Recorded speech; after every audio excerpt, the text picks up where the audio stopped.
the fact that the Panthers have that first pick now, and everybody knows what's going to go on with that pick, that it's really all about what happens after the first pick. But yeah, CJ Stroud looks like he's going to be the guy there. So let's take a look at the rest of the draft, really, for Carolina. What do you think? For me, I had edge rusher. I really had defense, to tell you the truth. Overall, I thought they need to stockpile a lot more players on defense, starting, I think, with the edge rushers. Yeah, I mean, look at the other side. I mean, how could you not say defense? I mean, they spent most of this offseason building the support system for the quarterback, right? They signed 2 starting wide receivers, Thielen and DJ Shark. They signed a tight end in Hayden Hurst. They signed a running back in Miles Sanders. They signed a bridge quarterback in Andy Dalton. This entire offseason has been about David Tepper saying, yo, we are going for a real quarterback this time. We are not going to be the team that strikes out yet again on trying to trade for our franchise quarterback. I mean, they're 0-4. They keep swinging and missing every single offseason and trying to get the quarterback in. Now they have their shot. It's going to be a rookie, not an established veteran. But, yeah, you have to play defense too. And they have a new defensive scheme, and they have one of the best edge defenders in the NFL that I still, in my opinion, is underrated when people talk about these guys around the league. But it's a new scheme. And I think in this new scheme, you need to have 2 bodies on the outside. And if you're going to get the most out of Brian Burns is going to get his no matter what. But if you're going to get the most out of Brian Burns, there needs to be a presence on the other side of the line. And Amari Barno, unknown. Great 40 time in his combine. We don't know anything about him on the football field yet. Gross Matos is a guy I loved coming out of Penn State. Not sure he fits this team, No. but well, I mean, can't hurt. We saw his playing time. The other scheme didn't help him. Exactly. I mean, we saw an uptick in playing time by about 100% from 21 to 22. His production was the same. I mean, you're seeing a guy that got more opportunity and just did not produce. And I think at some point, NFL, not for long, that's what it stands for, right? I think his job is on very shaky ground right now. And that's the first spot I'm looking after they get this quarterback in town. Who's going to be lining up across from Brian Burns?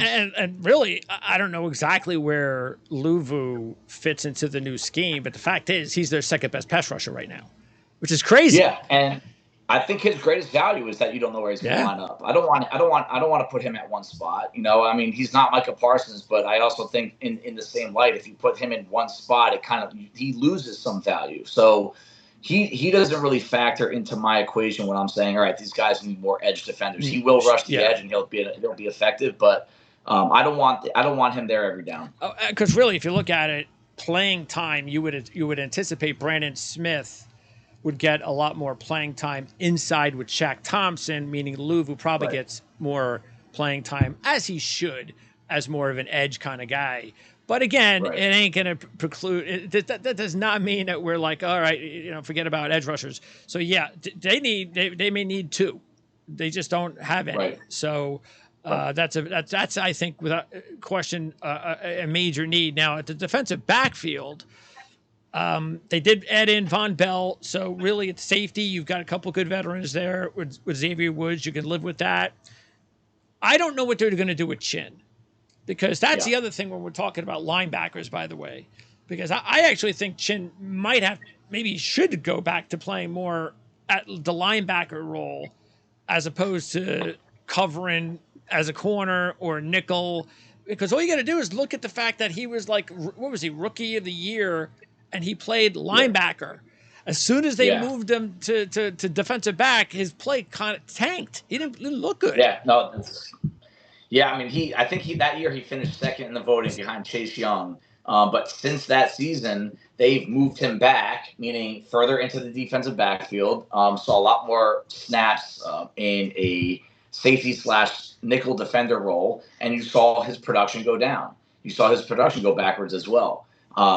The fact that they brought in Von Bell and pair him with Xavier Woods, I'm hoping they're not counting on Jeremy Chin to be their nickel.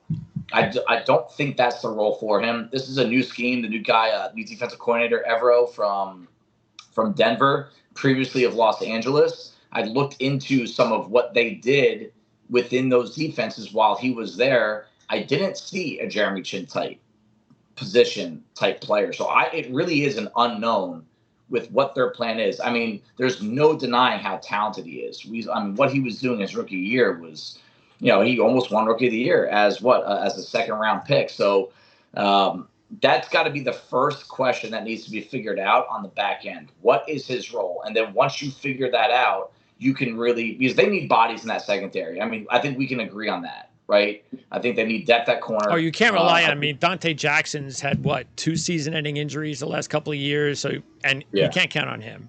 So you don't have anybody.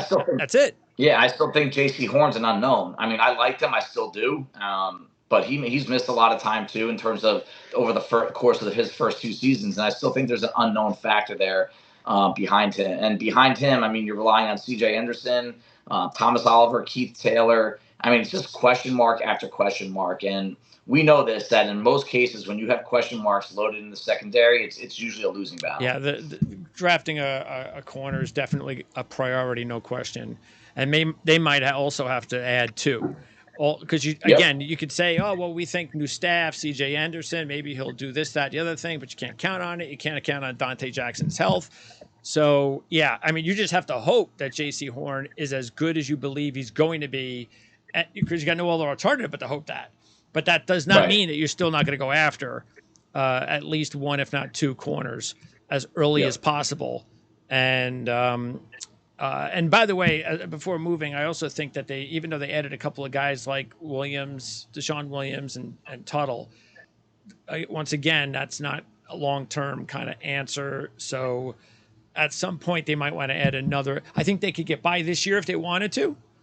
But at some point, again, sort of like Atlanta, I think same thing. They got to add some youth up front.